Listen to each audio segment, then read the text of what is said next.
ఇద్దరు ఈశ్వర్ సాయి వైఫ్ని. బేసిక్గా నా హస్బెండ్ నార్మల్గా అయితే మాత్రం మా రిలేషన్ 7 years బట్టి ఎప్పుడు ఎలాంటి డిస్టర్బెన్స్ అయితే లేదు. ట్రూత్గా చెప్పాలంటే నా హస్బెండ్ నేను ఈ 7 సంవత్సరాలు ఒక్కసారి కూడా నేను ఎప్పుడు ఇలాంటి పొరపాట్లు ఎప్పుడు చూడలేదు. టెక్స్టులు మెసేజ్లు నా దగ్గర ప్రూఫ్లు ఉన్నాయి, చూపిస్తే మాత్రం అంటే ఇట్లా ఎలా వస్తుందంటే మరి నా హస్బెండ్ కూడా చెప్పడం ఏంటంటే తనే ఇట్లా నన్ను కొంచెం ఇది చేసింది, సో అందుకోసం అని ఏ అబ్బాయి అయినా సరే మరి ఎట్లా ఇలాగే అయిపోయింది ఇంకా అని చెప్పి తను చెప్తున్నాడు. మరి ఆ అమ్మాయి ఏమంటుందంటే నాతో కూడా చాలా మంచిగా మాట్లాడేది. సో నేను లాస్ట్ టైం సూసైడ్ చేసుకోవడానికి వెళ్ళాను అనమాట. ఇట్లా ఈ అమ్మాయి విషయంలోనే కొంచెం నాకేదో కొంచెం నెగిటివ్ వైబ్ వచ్చి సో నేను బయటికి అంటే నేను సూసైడ్ చేసుకోవడం వరకు వెళ్ళిపోయాను. నాకు బాబు ఉన్నాడు, బాబుని తీసుకొని సూసైడ్ చేసుకోవడానికి వరకు వెళ్ళిపోతే ఆ అమ్మాయి నా కోసం ఫుల్గా అంటే ఎక్కడ ఇది బాగా స్ప్రెడ్ అయిపోతుందా ఏంటి అనుకుందో ఏమో తెలియదు, కానీ కంటిన్యూగా నన్ను ఫాలోఅప్ చేస్తూ ఎక్కడున్నావు ఏమైంది నాకు అప్పుడు కూడా ఏం డౌట్ రాలేదు. తర్వాత చూస్తే మెసేజ్లు ఇవి అవి అన్నీ చూస్తే ఇలా రావాలి, మీ అన్న రావాలి. మెయిన్ వాళ్ళిద్దరికి కలిపి ఒక ఆయన ఉన్నాడు, ఆయన రిత్విక్ అని చెప్పి, వాళ్ళిద్దరు మీడియేటర్, అబ్బాయి పర్సనల్ అసిస్టెంట్ ఇద్దరికి.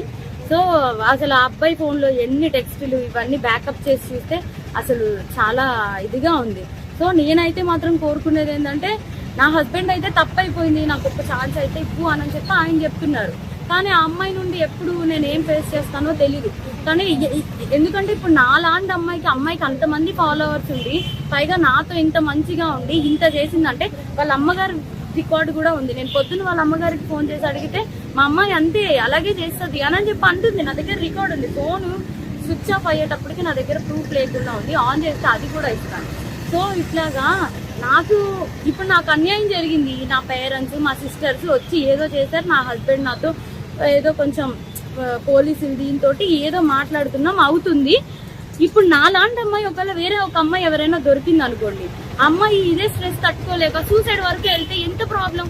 నేను ఇది ఒక్కటే ఆలోచిస్తున్నా, ఎవరైనా సూసైడ్ వరకు వెళ్ళారు అనుకోండి అప్పుడు ఎంత ప్రాబ్లం ఉంటుంది. అమ్మాయికి తెలుసు నాకు బాబుని కొనేటప్పుడు నేను ఎంత డిస్టర్బ్ అయ్యాను, చాలా హెల్త్ ప్రాబ్లమ్స్ ఎలా వచ్చాయి అమ్మాయికి అన్నీ తెలుసు.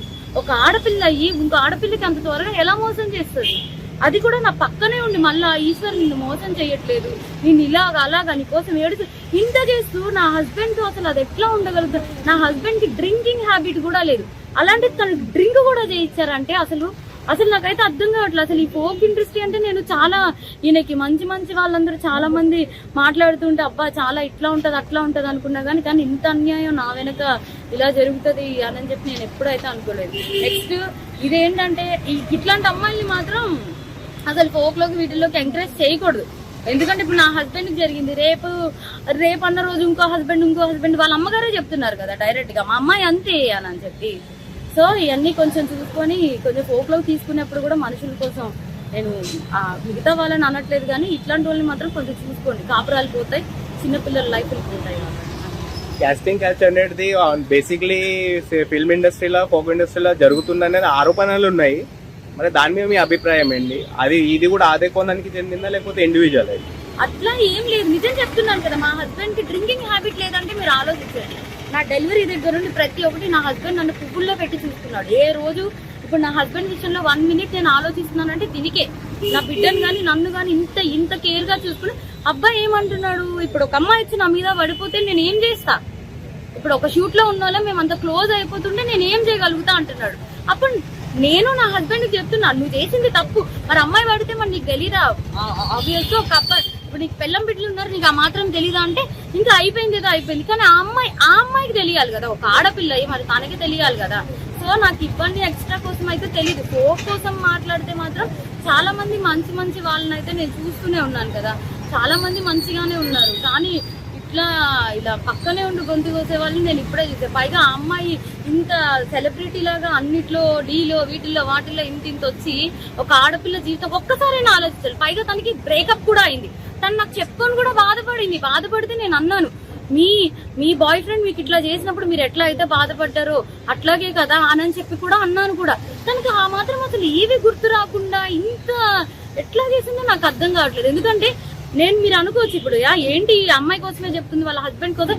నా హస్బెండ్ 7 years బట్టి నేను కాపురం చేశాను కాబట్టి తన కోసం నాకు తెలుసు. అది నేను చెప్పే తన కోసం నాకు తెలుసు, తను కూడా ఒకటే కదా అంటున్నాడు, మీద మీద పడిపోతే నేను ఏం చేయగలుగుతాను అననే అంటున్నాడు. సో ఇదేం చెప్తున్నానంటే కొంచెం ఈ రోజుల్లో అమ్మాయిలతో కొంచెం జాగ్రత్తగా ఉండాలి, ఫ్రెండ్స్ ఇవి అవి అని చెప్పి కూడా నమ్మద్దు. ఈ పోకు వీటిల్లోకి అయితే మాత్రం పోక్ అనే కాదు